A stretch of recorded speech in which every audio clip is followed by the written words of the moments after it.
Hello everybody, hope you're having a brilliant day. Today is the day of the full moon in Cancer, January 17th. Hopefully this video makes it out by the time it's exact. This is a potent moon with many aspects, and as well there's many other things happening astrologically right now with Mercury in retrograde, Venus in retrograde, and Uranus about to go direct. And I'll dive into all of that. As well, at the end of the video, I will share a personal update about some different experiences that I'm having, maybe related to the energy of this full moon, of course, but also in general. Now I'm going into this period of a social media break where I'm focusing more on writing my book, or editing my book rather, the Pleiadian Guidebook to Living Love on Earth, which is going to be a very deep material for people to explore that should be out in a month. So it's really time to get to work, as well as I've been going through some different challenges that I need some time to recover for and take my energy more away from people. And I think that might be a kind of a collective thing that's taking place with this full moon. So I'll tell you all about that, but first, let's dive into the energy of the full moon. In Cancer, this is the sign of the moon, so it's going to bring out just the natural qualities of the moon, which is sensitive, intuitive, perceptive, and also kind of, in that sensitivity, we're able to sense more and take in more information and understand deeper psychically, but it also can be very prone to being triggered or being the moon is kind of fickle because it's the fastest moving planet. It goes through its cycles faster than any other planet. So we might be very sensitive to the world around us. And Cancer is the sign of family, of kind of deep emotional intimacy, of sensitivity. So it's a really good time for nurturing our sensitivity, and maybe it brings us to connect with our soul family, our chosen family. For some of us, that could be our blood family, as Cancer is about the those closest to us and those bonding connections. It's also about the mother. So there's another energy that I'll talk about later that does connect with some of that fertility energy that might be alive in this full moon. But I see for myself, and maybe so many other people, this is a time to rest and turn within.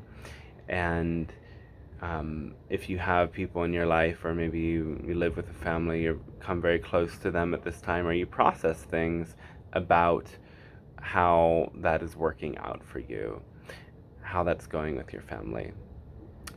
And come to find your own truth, and with this full moon, power, and both power and truth and evolution are crucial aspects, and we'll talk about why in a bit.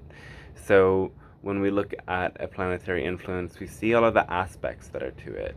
And aspects in astrology are created by angles between different planets as they move through this ecliptic or kind of ring of energy that is the constellations that we perceive in the sky. It's 360 degrees, so when each sign being 30 degrees long, when they connect from planet to planet, that's an aspect.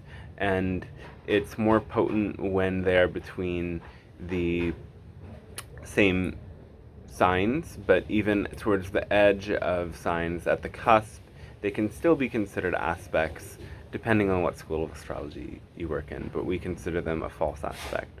There's aspects between the 7 visible planets, classic to traditional astrology, and then now in astrology we use, ancient astrology also used invisible planets, North and South Node, or Rahu and Ketu, and now we have all of these other planets that were not visible to the ancients, so they didn't see them.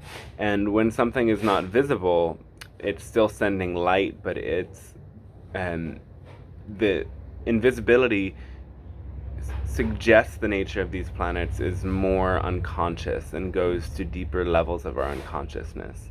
And there's many of these planets that are aspect to the moon at this time, and some of them are newly discovered, so we'll talk about all of them. First of all, because the outer planets are always a little bit more potent there is um, Mars in conjunction with the moon, and depending on some systems, you could say that Saturn and Mercury connection is still very close to the sun and the moon. If you looked at it from the Vedic astrology lens, I'm studying both, you would say that, oh, Saturn and Mercury are also with the sun and the moon. So we'll read them as connected to it as well, especially as we look at Mercury retrograde. Mars creates kind of an intense fire aspect, but it's not as intense when it's in conjunction, because that just means that there's this space between the energies. There's a sort of incongruency, because an inconjunction is between planets when they are different of the 4 signs and different of the 3 modes. So those 2 planets kind of have a troubled relationship with each other when they're in that position. So maybe it means that there's a challenge in asserting your will and getting what you want. And then the moon in trine to Neptune brings a more dreamy quality to this moon. It brings out perhaps spiritual components. Neptune is also about dissolving things, so it can be about dissolving emotional patterns, dissolving illusions, because again, all of these emotional patterns are based in stories, and Neptune connects with that. It connects with the fantasies and the stories that we project out and experience as reality. And spiritual awakening is often that we see these stories aren't necessarily true and we can wake up out of them. So there might be these Neptunian challenges or epiphanies with this moon, where we see what we've been projecting out is maybe a dream of our inner realm but isn't entirely true. It dissolves to help us find even clearer vision. And Neptune also brings out maybe some qualities of wanting to surf and swim in the spiritual ethers. Neptune connects to kind of ecstatic states as well. So we might use ecstatic states at this time to experience that kind of a dissolving and transformation. Now, the other planets involved, Mercury and Saturn are quite close, and the Sun is going to meet Mercury real soon. As Mercury retrogrades past the Sun, the Sun's going to come to Saturn really soon, bolstering Saturn, or irritating Saturn as well. So that brings more serious qualities to this, especially because Mercury went retrograde very close to Saturn. This Mercury retrograde is going to have a tone of more seriousness. When those 2 planets are together in the moment or in somebody's chart, it brings a tone of seriousness to that moment or to the person. So we might be really focused on serious matters that are concerning to us, or there might be an air of somberness in the air, even though Mercury retrograde brings that confusion in the air. And when it's with Saturn, a really important thing is about boundaries, is understanding where I begin, where I end and you begin, vice versa, and understanding the nature of the contracts and the exchanges we do with our energy. So I've already experienced a lot of people's kind of back and forth with their boundaries right now. They're not entirely sure what they want, and perhaps this retrograde time is about learning how to honor our boundaries, and while still making sure that we get as deep of connections as we're really seeking, to find out how to set up those clearer boundaries. That's always going to be an aspect with Saturn involved. And longer term goals will be alive, especially because Mercury is moving through Saturn signs. Not only is it connected to Saturn in this time, it's moving through Saturn's times. A very positive use of your energy with this could also be studying something with focus, because Mercury is about the mind and study, and Saturn is more determined. So I'm finding that since this Mercury retrograde, I'm learning new languages and reading new books deeper, and really finding that this is a good way to focus my energy with this retrograde. And so the moon might speak to this as well, because from depending on what astrological lens you look at it through, there's also that aspect of Saturn and Mercury to the moon. So making it a very pensive time, even though there's that Mercury retrograde classic confusion in the air. But in Saturnian and Saturn connected to the moon can make feelings of depression or sadness come up, can make one feel a little bit losing hope. The positive side of that is facing reality, but we don't want to be too real. And luckily, we have that Neptunian aspect that's still allowing us to stay focused with our dreams, while, of course, again, dissolving any dreams that might be unreal. So Pluto connected with this is even more, well, even more. They're all potent, but I like to look at the visible planets first because I think they're a bit more potent, but all of them are potent. Or at least they're more palpable. They're more visible. We can really see them straight off the bat. And then the invisible planets are this unconscious thing that's really intense in the background.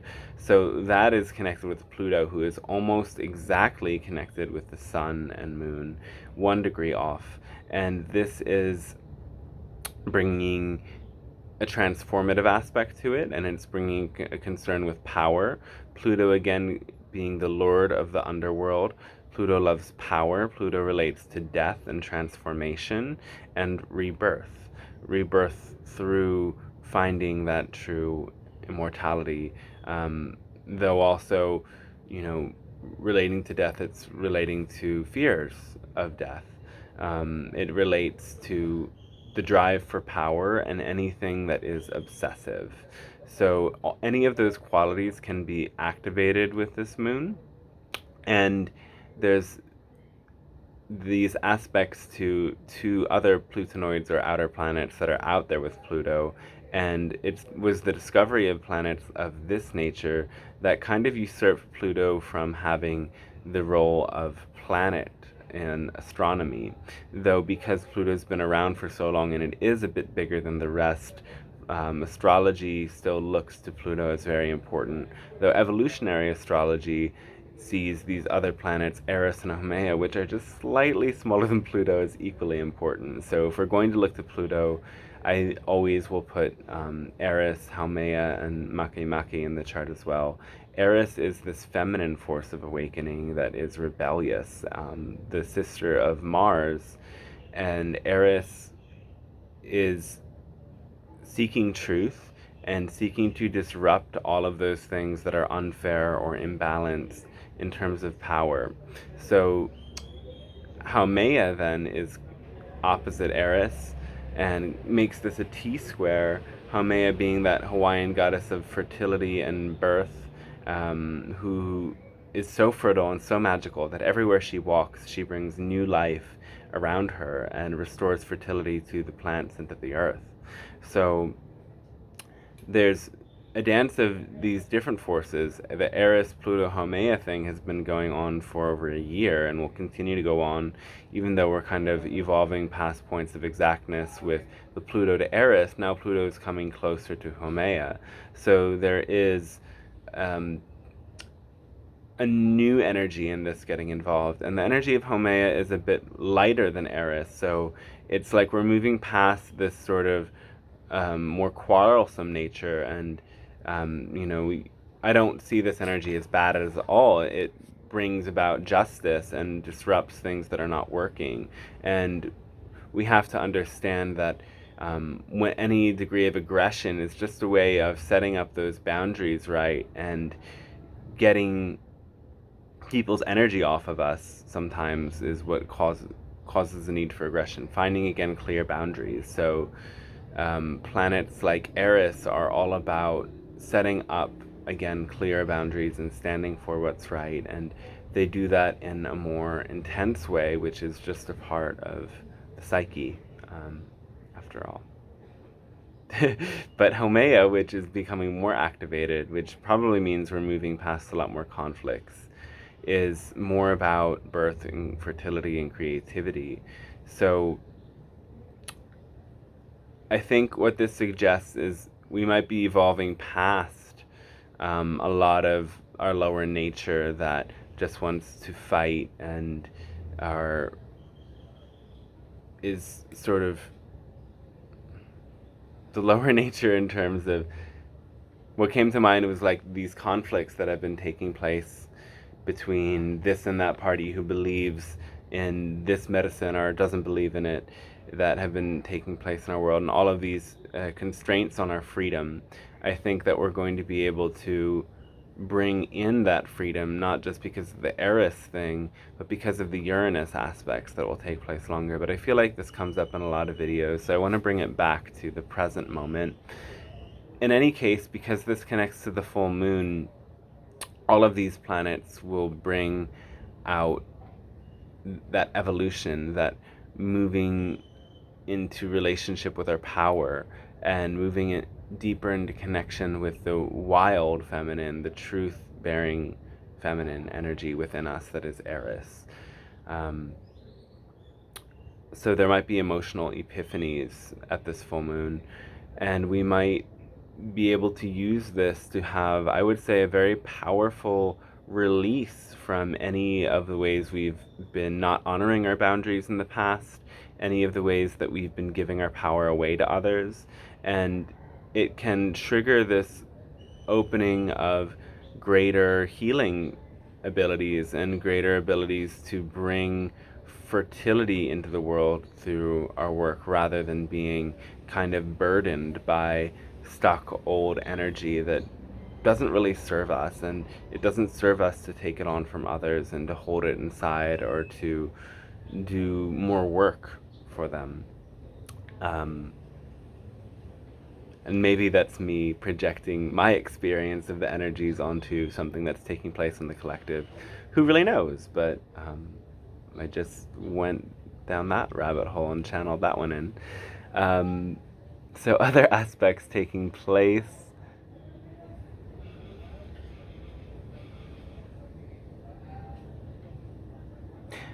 Venus is still retrograde and coming towards the end of the retrograde cycle on the 29th of January. So we have 12 more days of this 40-day period.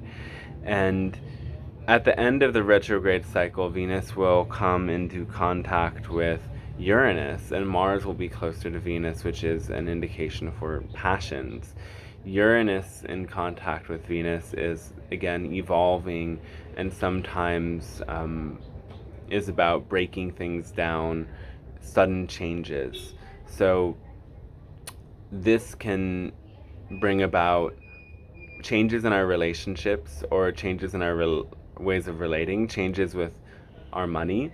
So because Venus relates to money and abundance. So the next 12 days are times to be careful up until that January 29th, and prepare for the unexpected, and also know that planets like Uranus and Mars can make us do things very fast. So it's important to slow down a bit more and not be impulsive, because that impulsivity is so much of what creates the biggest upheavals that we don't necessarily need much more of. So Uranus just went direct, and Uranus, one thing it's connected with is natural disasters. So, or it didn't just go direct, sorry, it feels like it just went direct because there's been a lot of kind of Uranian things happening, such as natural disasters and sudden shifting energies. So Uranus goes direct on the 19th, and we might experience perhaps more earth changes or more economic changes again in the sign of Taurus around that time. And this also might awaken again more rebellion. But again, as the Uranus-Saturn square is connected with a lot of the regulations and rules and red tape and fear-mongering restrictions that are taking place in the world, there's a slight chance that those things get more activated when Uranus goes direct. But I do believe, because Uranus is the planet of rebellion, if that happens, it will trigger even greater and greater reactions of people that are just basically at this point, we're done with this situation, and we're done with what you're telling us and the lies you're telling us about such and so forth.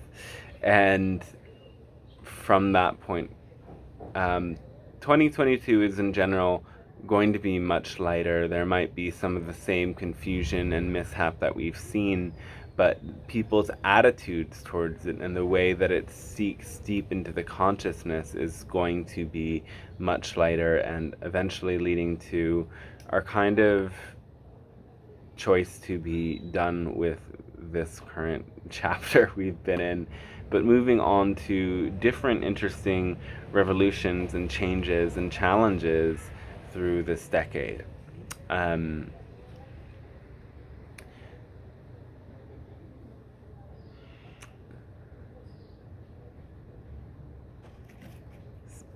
So another subtle aspect is the asteroid Vesta is connected with Pluto and the Sun and the Moon in this full moon time. So that brings in questions of commitment, and maybe that's also why so much talk about boundaries and relationships comes up as well. There can be qualities that bring us to look at what we are committed to. If we're in a partnership, look at our commitments in partnerships. If we're not, these can be our commitments in life, what we really pour our energy into.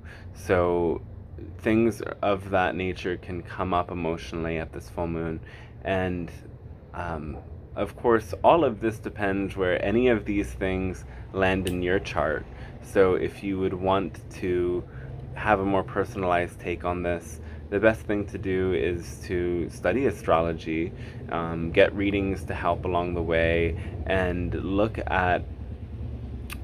get to know where the signs land in your houses, and generally where your planets are and how aspects work. And this is why astrology is very complex and takes a long time to really grasp. Once you get all of those things, you can see how the transits of the planets impact your chart natally, and then you can see what comes up from there. So the last couple points that are coming to my mind is that many of the full moons in this time are happening at the degree of 27, and 27 is the degree of the galactic center. So when things, and it's 27 Sagittarius, but every 27 is connected to that 27. And this galactic center brings in very potent energies. It has an immense gravity field that again makes the whole galaxy rotate around it, and it's a supermassive black hole, dense, potent energy center. So when we work with that 27, it does speak to the cosmic. There can be cosmic light codes and energies that are enhanced by that.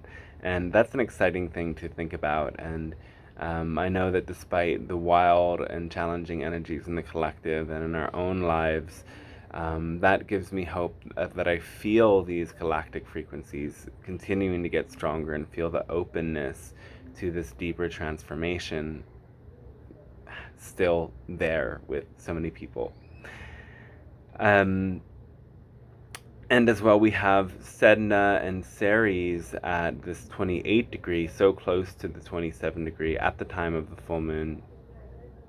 And in that sign of Taurus, they do make this positive connection to the moon, and they make a square relationship to the sun.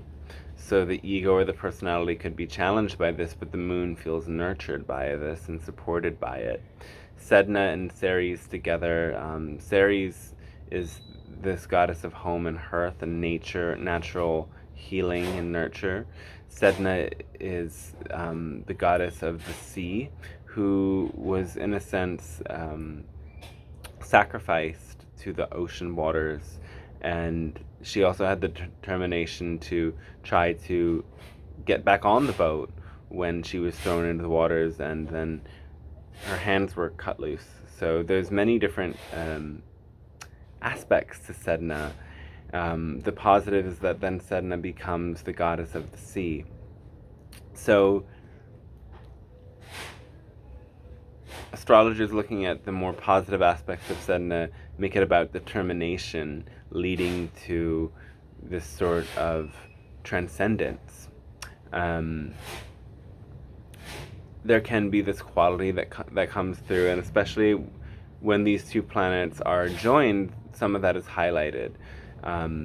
This can be that our determination in our healing. Ceres is so much about healing and connecting back to our natural essence is going to lead to greater evolution and changes, as again all of these evolutionary planets are at that 28th degree or around those degrees. It makes aspect to all of them. It also makes aspect to the north node of the moon, and north node of the moon is about to transit back into Taurus, and that is a big shift in its own right that would warrant a whole nother video. So you can look into that, and I'm not going to speak too much about it because I've already done it a little bit, but we can feel right now with this moon that we're on the cusp of that, and that North Node in Taurus is again moving into this sign of the exaltation of the moon. So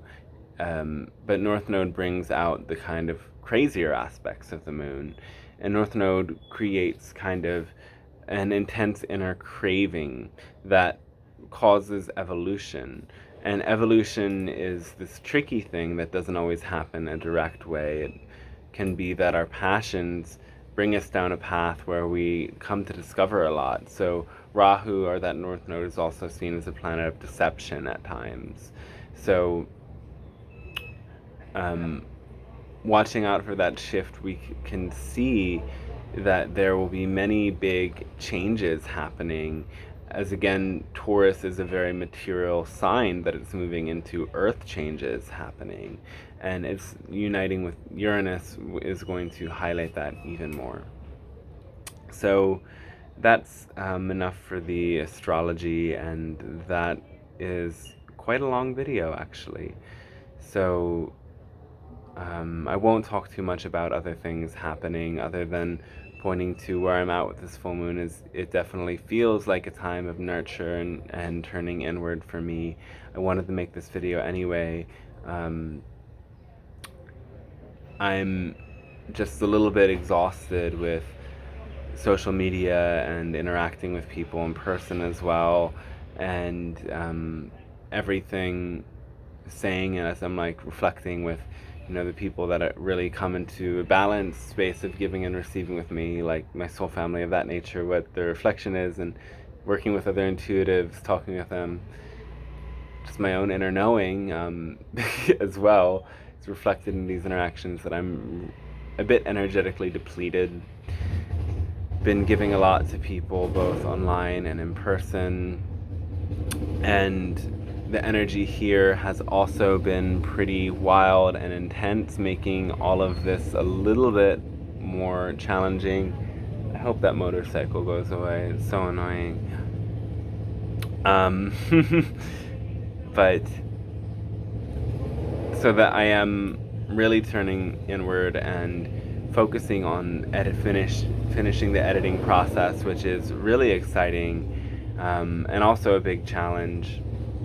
And also other things of nurturing myself, taking care of myself, as I'm going away in a couple of weeks to try and get my residency here in Mexico, and that's a whole nother story of let's see if that works. I'm a little bit nervous because it is Mercury retrograde, which makes things of that nature super intense. So all of that is happening, and I am still a bit unwell. Not as bad as before, but I made some mistakes in my healing process that's going to make an even longer recovery. That's been a bit of a mental challenge for me. So on top of that, my health is not in that perfect space. So I think I was speaking the aspects of this reading that were about the boundaries and turning inward is definitely where I'm at and where I'm experiencing it. And I see it for other people who've really been walking their path and giving so much and not necessarily knowing where's that balance between giving and being taken advantage of. It's a time to turn in. Um, and I'm also like learning to focus more on what really matters to me rather than what I should do for others. So maybe those are lessons that apply to other people as well. But I just wanted to share a bit of my own experience as I sometimes do. I thought I would do it more, but this has been long and I'm tired of recording, and I'm really excited to start that digital detox, or not necessarily detox, but moving out of the social media things. So perhaps around the time of the new moon, I'll see where I'm at, if I make a video for that, if I start the public live streams again, or if I stay at a slower pace for until the book's really done and I'm really recovered, and we'll see where everything goes. Doing paperwork things like I'm about to do during Mercury retrograde is never really advised, but it's unavoidable that it happens now because that's when my visa expires and that's when I could get an appointment. So here we go, and send me luck, love, positive energy for that, and we'll see where life takes us. So I'm not available for private channeling sessions unless we are working as you're an ongoing client and we have a package and a deal worked out. Not many of those, and I'm grateful for those experiences because I feel that I see how much more people change when we make it a commitment and a process over time, and it's a lot more manageable for my energy and satisfying to see the changes that people can actually make with that focus and the continued support over a period of time. So when I get back into things, I'm going to be more inclined to do things that way. And of course, I'll still be available for one-off channeling sessions and readings, and we'll get the channeling course going again eventually as well. And that's where everything's at. And I thank you again for watching this video and for being a part of this channel. If this information benefits you, please pass it around, and I will see you in a little while. Much love, many blessings, and have a joyous rest of your day. Soak in the rays of this full moon, and I'll catch you next time.